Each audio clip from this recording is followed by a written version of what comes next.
Una, gusto kong pasalamatan ang dakilang Diyos kasi ikaw, Gladys, ang pinakang magandang biyaya na natanggap ko sa aking buhay.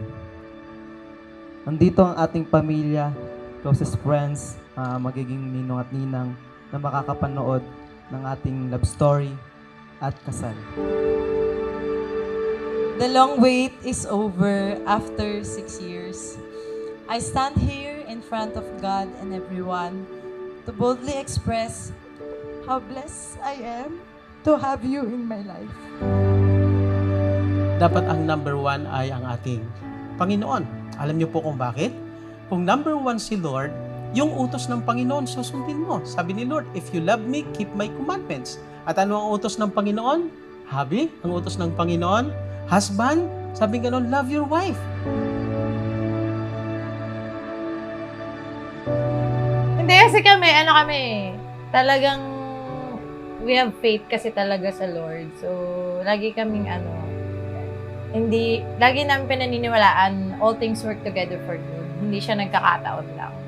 So, everything is set. So, alam namin na from the very start, para sa amin na talaga isa't isa. So, ma-overcome.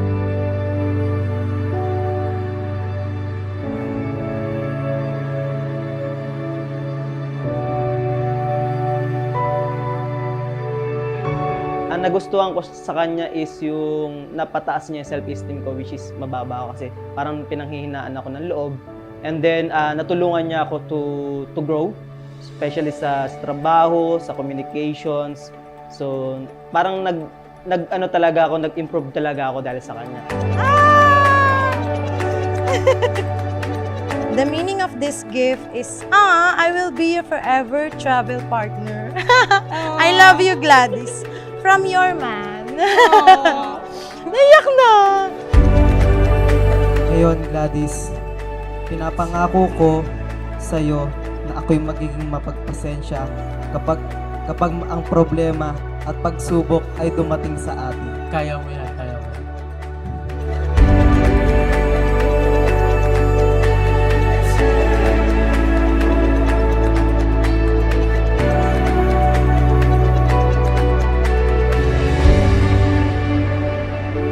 Bilang Mrs. Avena, I vow to laugh with you in times of happiness and comfort you in times of sorrow.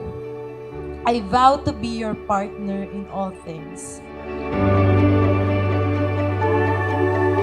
And the two will become one flesh.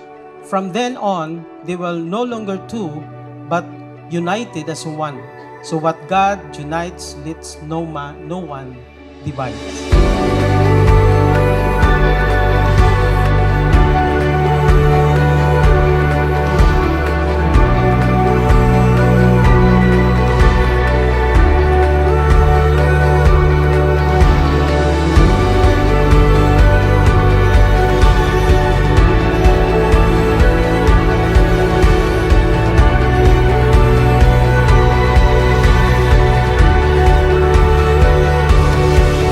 Sabay nating patuloy na aabutin lahat ng pangarap natin at sa sarili nating tahanan, we will build our dream happy family. I promise to be your faithful and loving wife for the rest of my days.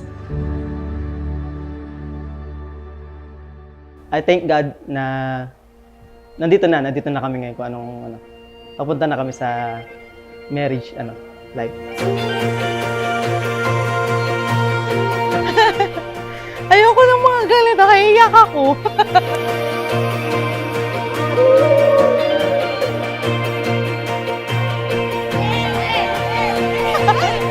Nalaglag!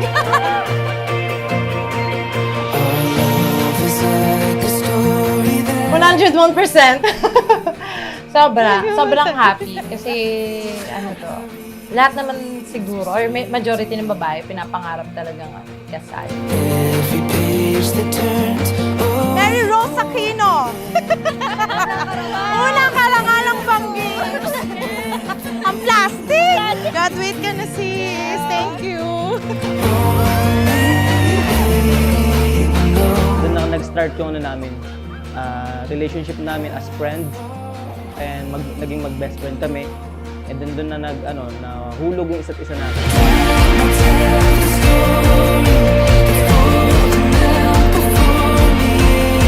One. Let's fly to Boracay.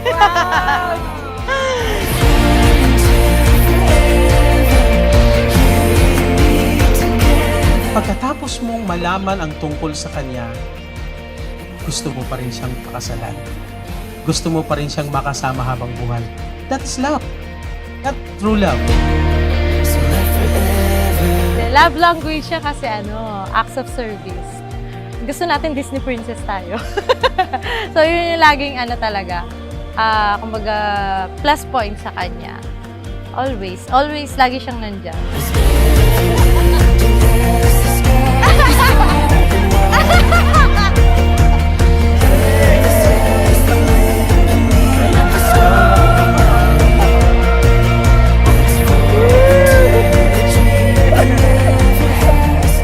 Hi love! Happy wedding day!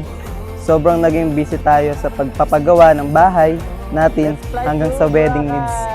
Kaya, let's enjoy our time together sa Boracay. Love, maraming salamat sa Magnato, especially sa Boracay natin. Lilipad tayo, hindi lang lilipad. Mag-enjoy tayo! Woo!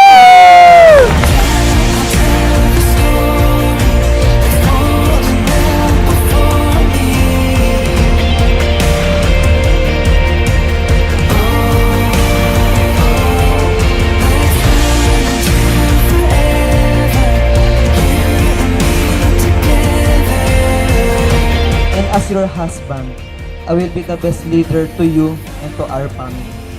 I promise to you to love you loyally and fiercely for as long as I shall. I love you.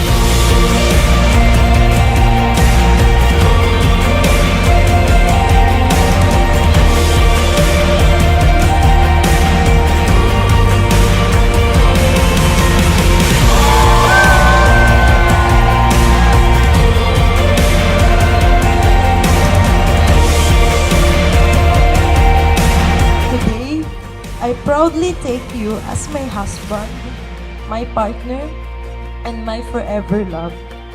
Mahal na mahal kita, Mr. Javi Allen Avena.